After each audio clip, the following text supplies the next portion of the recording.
女士们、先生们，欢迎来到李世锋茶谈录。Ladies and gentlemen, welcome to a tea with Li. Today, with great honor and pleasure, we are having Angela Lyn from United States to share with us her life with martial arts, stunt action, singing, dancing, and so many talents.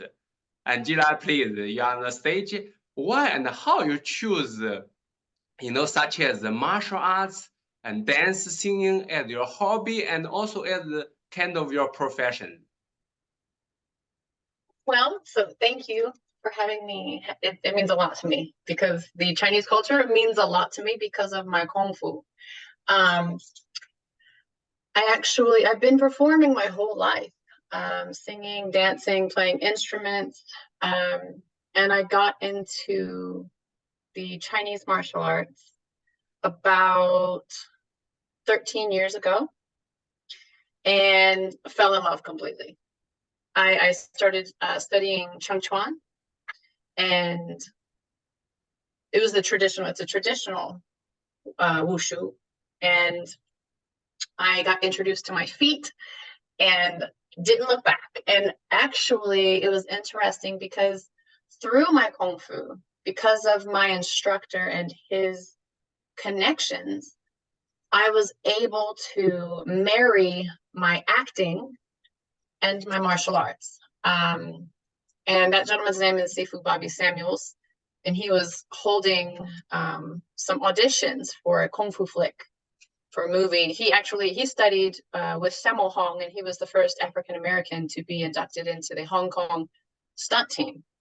So it was a great honor to start working with him, and he brought me in, and he taught me a lot. My Chengchuan instructor, his name is Oso Tayori Cassell, and he's in the United States as well, in the DC area. And he's a living legend in and of himself. But essentially, it just all kind of flowed. And I found out, with my martial arts being who I am, it changed my life. It saved my life, and it changed my life. He found me in an area of my life where I was very down, and I didn't have much direction and much purpose, and also taught me that if you think martial arts is just punching and kicking, you're missing the entire art. You're missing the entire understanding of martial arts.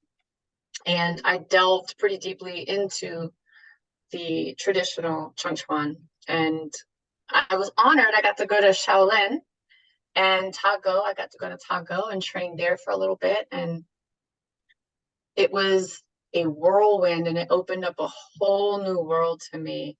And I got deeply entrenched into the Chinese culture, and I did learn at one point a little bit of Mandarin and a tiny bit of Cantonese, but that's pretty much gone. It's very difficult language.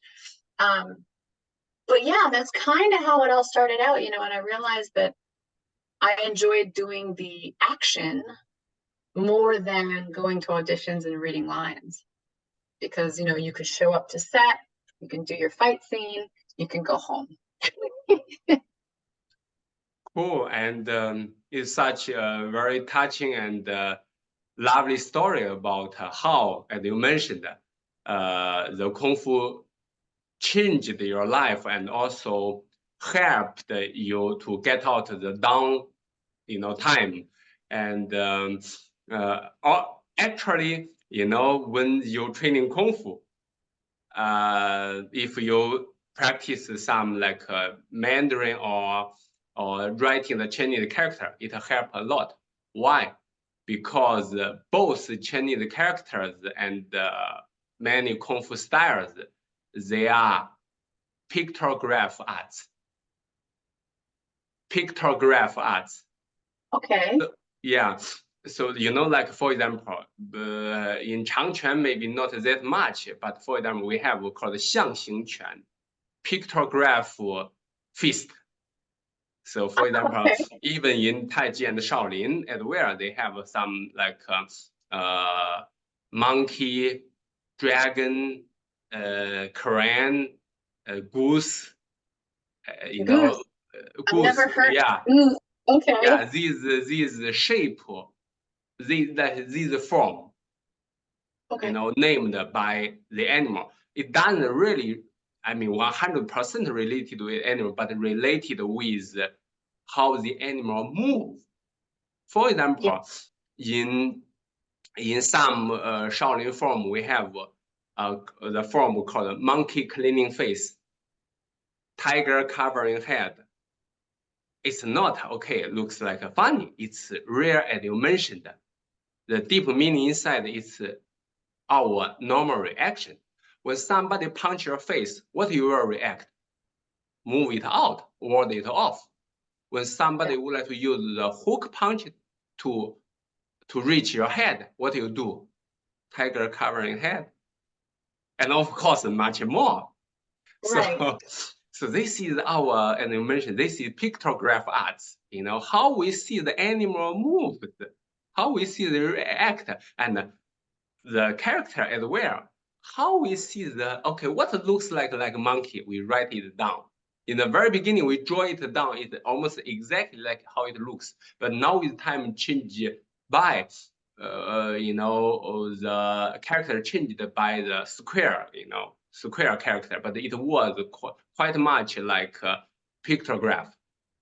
Okay, so this is, some little sharing about how to help you to learn Mandarin. I would like to, encourage you to rebuilding your Mandarin. Yeah, okay, cool. I think it's a beautiful language.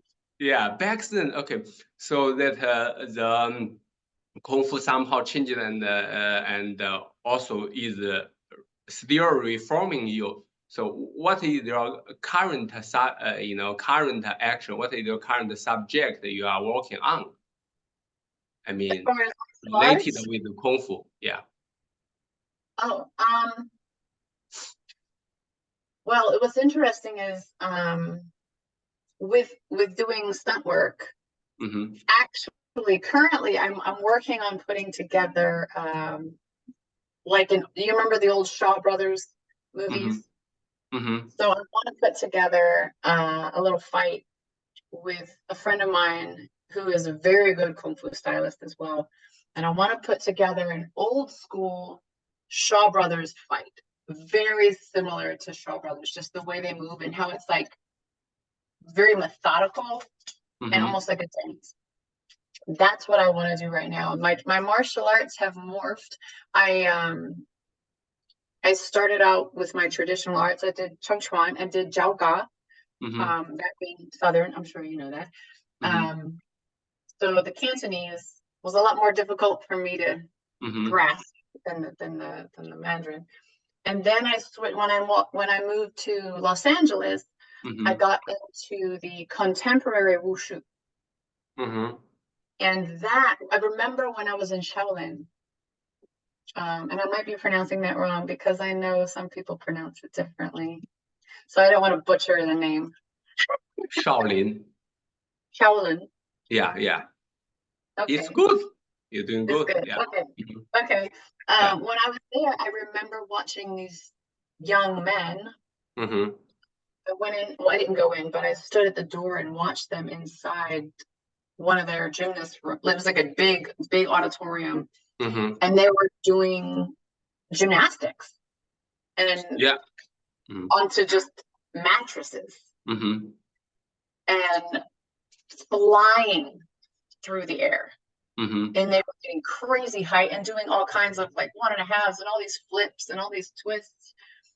And I was like, oh my gosh, like that is not the traditional Kung Fu that I was learning. It was very contemporary.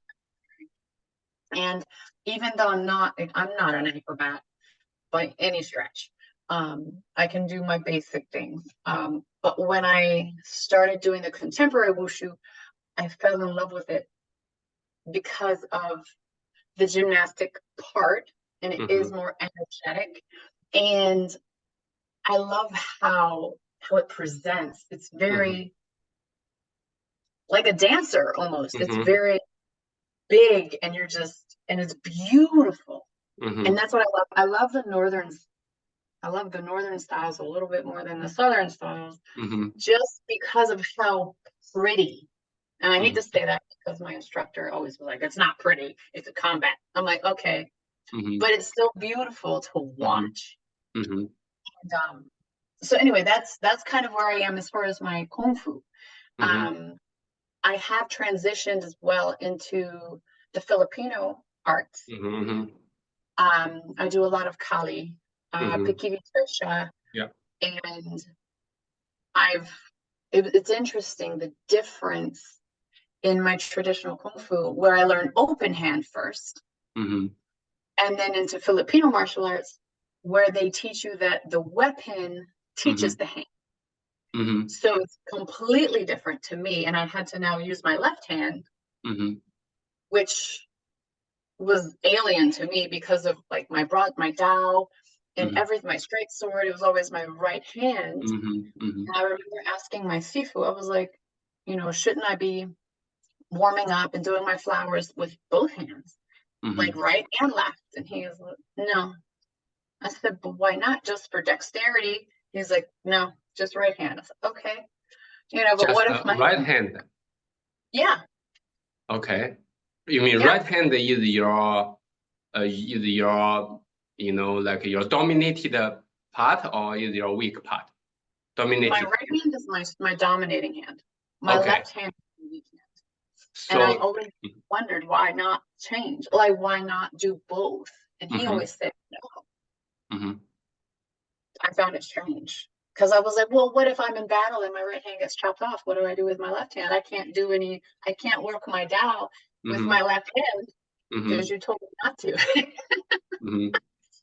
So I don't know if that's a norm, but that was the only difference. So when I got into the Filipino martial arts and now I have to use my left hand, I was like, okay, I'm very good with my right because of using my swords, my straight sword and stuff like that. But my left hand was very slow Mhm. to be independent Mhm. of my right. Mhm. And that is, I think, the biggest difference that I found, at least for the Filipino arts versus all my other arts, where you start open hand. Mhm. Because I don't know if it's safer. It might be safer to start empty hand, with most people in traditional arts. But yeah, specifically in Chongchuan, he would not even I did not even get to hold a sword until I finished. Staff was my first weapon. Mhm. But sword, not for several years. Mhm. And then I got into Filipino arts, and within 2, maybe 3 years, I was working with the blades, Mhm. and you're given sticks off right in the beginning. Mhm. And then you transition to using your open hand and connecting the dots between how a stick moves, how the knives move, and then how your hands still move when you're doing your techniques. It's very interesting. Mhm. Very interesting. What art do you teach? Which style? Yeah, I mostly teach Tai Chi, Shaolin, and Bagua, and yeah, different. Yeah, but Circle. yeah, with walking in circle, yeah, and and also a little bit of 形意 as well, the man shape fist 形意. So these look. So Taijian and Shaolin is from Henan province. I'm also from Henan, so I'm luckily and happily used to practice with different master and schools, no matter in the Chen Taiji village and also the Shaolin temple, the Tago school as well. So I think our paths somehow crossed over with each other. So, and I'm interested in Xingyi and Bagua is because in China, in the, let's say, older school style saying, it is said that there are 3 internal martial arts called Tai Chi, Xingyi, and Bagua. So I practiced to feel why they are code that they see internal martial arts, the other are external martial arts. So I tried 3 of them with different masters, and also I also give the class on these mostly these 4 martial arts styles, and also some qigong, different routines. Yeah, like as I mentioned, the 5 animal plays qigong, in Chinese we call it 五禽戏, and also the other like 8 brocade. So why I mentioned this, because like the 5 animal plays qigong. So if you see this, you can see they are exactly like a copy how the animal move. There are tiger, deer, bear, bird, and and monkey. So these 5 animals, each of them we play 2 forms or a bunch of movements to copy how they play. And actually also something a little to share is, in the very beginning of Wushu, the Kungfu, the Chinese martial arts, how it is recorded for the first time, you can check it written in characters. How and when? It was about 2,500 years ago by Zhuangzi, Laozi, the founder of Taoism philosophy, Laozi's successor, Zhuangzi.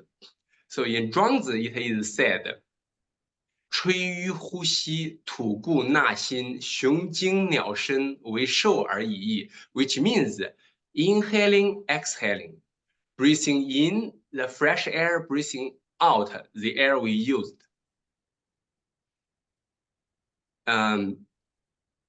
Vertically stretch up like the bear, they rising up the hand, standing on both legs, vertically,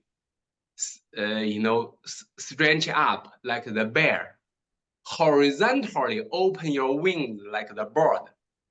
The bird, when they open their wings, it's like horizontally. So for longevity, for long life. So this is for the first time in Chinese history, at least. I'm not sure in human history, but in Chinese history, how the Kung Fu or Qigong were recorded with words, so which you can check, you can follow, which you can track. But anyhow, so you mentioned that now back to your story, that you mentioned that you totally fall in love with somehow like the flowing, the dancing, the gymnastic part of like the Kung Fu, and what gives you, and what your inner part, so resonated with them. A friend of mine, a few days ago, I interviewed with, she said she couldn't help to fall in love with the fluidity, like the flowing, like the fluency of sports wushu. And also you training traditional wushu.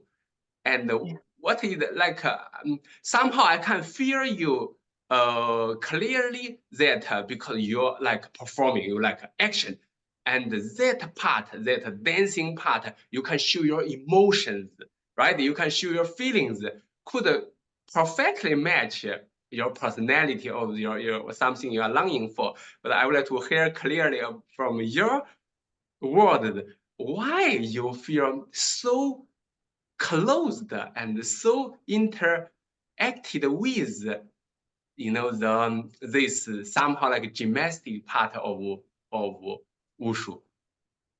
Well, it's interesting because for me, within the wushu, within the traditional and the contemporary, I find parts of myself. I think if I were to pick one for longevity, I would pick the traditional arts for my joints, just for my knees and all that, because jumping and dropping into a drop stance is not the easiest on the knees. But the Chung Chuan, the long fist, and when I was at Taco and I did a couple forms with one of the Shifus, I think that's correct. There's something about the traditional wushu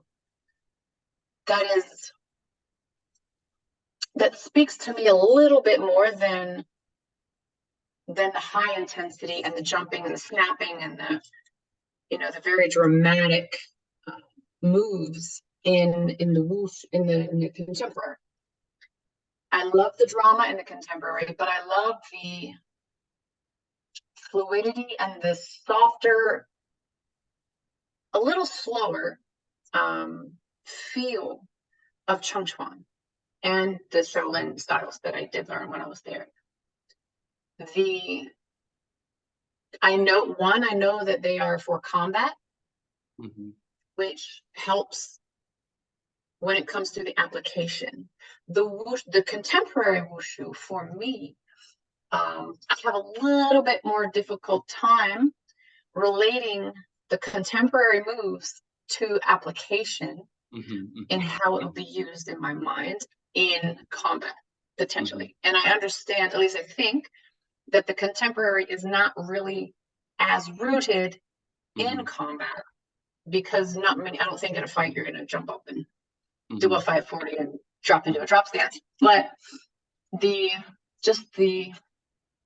I'm tall, I'm 5'9", so the long lines and the softness to me, even though I guess some people might call it a harder style, but it's soft and it's like a dance, and there's something and it feels very feminine. Like I can be a woman and I can be beautiful, but I can also have the balance, have the yin yang. And I know that's not how it's pronounced, I'm sure, but it's the balance within. It is the aggression with the combat, but it's the soft, beautiful long lines of the northern traditional wushu. The contemporary wushu for me, I loved gymnastics growing up, and I actually kind of stopped taking it because I was growing so fast, and my instructor kind of said, you might have issues because I was so tall so early. So I left gymnastics, but I've always loved gymnastics. And I got back into gymnastics as an adult. And so the contemporary wushu is much more challenging for me. And for me, I love a challenge. And if I'm afraid to do something and it makes me kind of scared, I'm going to do it. That's the way I operate. If I'm afraid, I'm just going to run full bore right into it. The contemporary wushu requires so much cardio and stamina, and you can't be rigid in wushu, traditional or contemporary at all. And that's I think that's what it is. It's the circular part, and it's so fluid. That's, I think, why it speaks more to me as a woman. And I think maybe that's why I'm feeling like it's soft, because it's not as rigid as the Japanese arts, in my opinion. I can't sit there and just kind of feel like a rock'em sock'em robot. I can't do that. I want to move. I want to drop. I want to go around and move. And that, for me, it feels like I'm dancing, and I'm allowing myself, because I do dance. I dance Latin ballroom. So for me, when I'm doing traditional wushu or contemporary, I am performing. Yeah. Contemporary more so, in my opinion, is more performance. But even in the traditional forms that I was doing, because my instructor was such a very dramatic instructor, he's a performer. So it resonated within me, and it's the same, like attracts like. So, you know, he was like, you snap and you hit these marks, and just doing that, I'm getting goosebumps, because it's just in me. And for me, it's also very spiritual.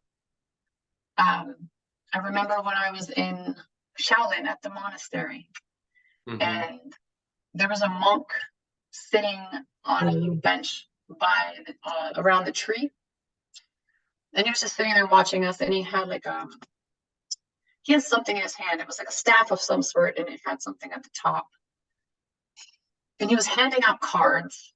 I don't know what it says. It's written in Chinese, but I still have it in my wallet because it's beautiful, and I don't know what it says. But being there, it was so peaceful, and I'm very spiritual. Buddha, I think I really,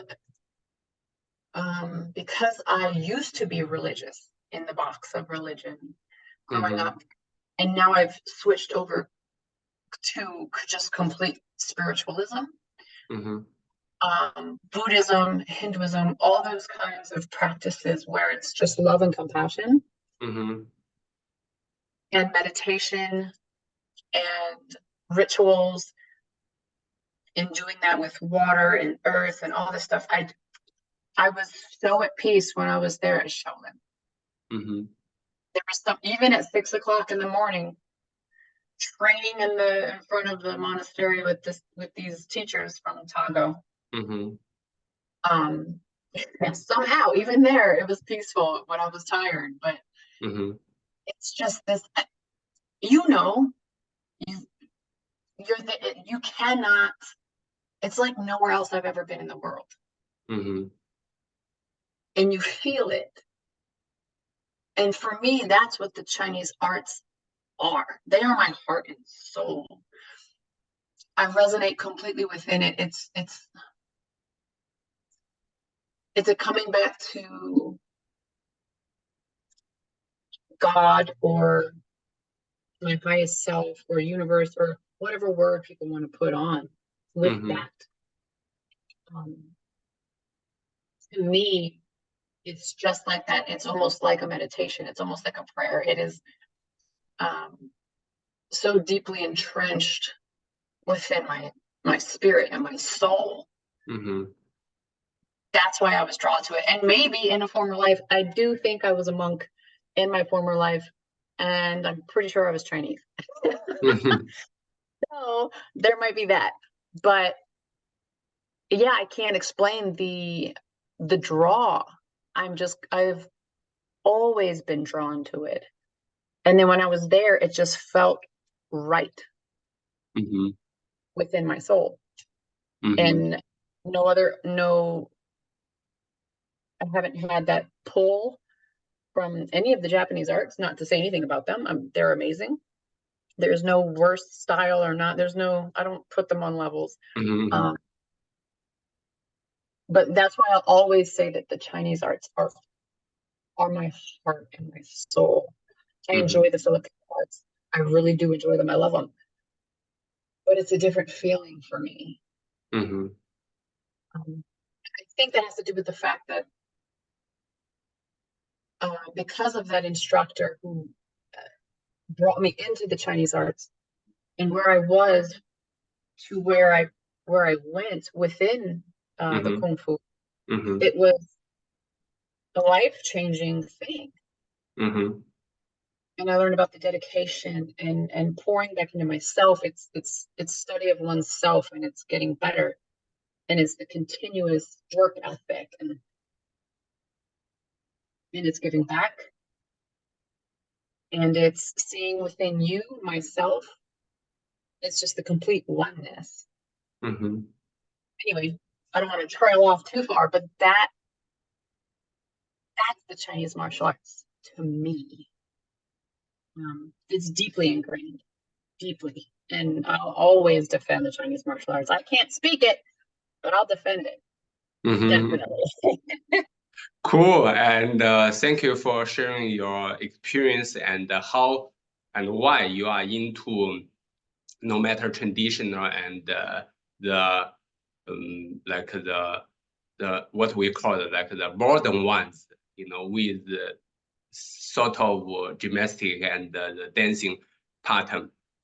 Yeah, nowadays actually, if you see, now we're back to the Chinese character again a little bit. Why? Because I think this part will completely by using one word to express what you're feeling, what your emotion, and why you are into this so much, totally and clearly. So in Chinese, the 武术, right? We call it 武术, you know, because Bruce Lee, sort of in Western world, you call it Kungfu. And or in China, we call it Kungfu too, but not as much as 武术. So 武, this character, 武, is also, so the same character, now 武术 martial. And another character in Chinese, we call the dance, called 武. Same. So the dancing and the martial, they have the same resource. Or the one mother gives the two children by different ways. So if you would like to become a great dancer, you should be at least a half martial artist. I think this exactly expressed how and why you dance greatly, you know, you move wonderfully, because look deep down, think about millions of years ago when we human being, you know, just became human being at the first moment. So we run and we sit, we walk, right? We lie down. But beyond these four basic forms or movements, we have to train ourselves to defend ourselves with different animals, you know, different situations. So this actually martial arts is somehow in our gene for millions of years. But nowadays, you know, because the modern technology, we don't need it really anymore. So somehow we are losing our gene, right? In a sort of way. I mean, maybe we will have new, you know, style of gene, but this into us, I think martial arts somehow is the one. You choose him or her, and also she choose you to be a perfect match to show the beauty of martial arts. And by the martial arts, you know, you show who you really are. What is the inner you behind the form, which we call the body. You know, you can express your emotion, your feeling, your mindfulness, your spirituality by action, as you mentioned. It is such amazing, and I am so grateful and so happy to see that you two are married. You know, you and martial arts are married each other, and to be in the end, you mentioned the oneness. Yeah. So to share and to show to this beautiful world, and you and the martial arts. And once again, the last question is, what does, I mean, use very short words to express what does, I mean, martial arts mean to you? Oh, mean to me. It's part of who I am. I think it means growth. I think it means self-reflection, introspection, love, compassion, grace, discipline, and hard work. Oh, and pain. There's pain. There's definitely pain. Yeah, I think martial arts, as you mentioned, the word reflection. So martial arts and you is somehow like the the mirror. Martial arts is like the mirror. You can see and it reflects you, who you are. Yes.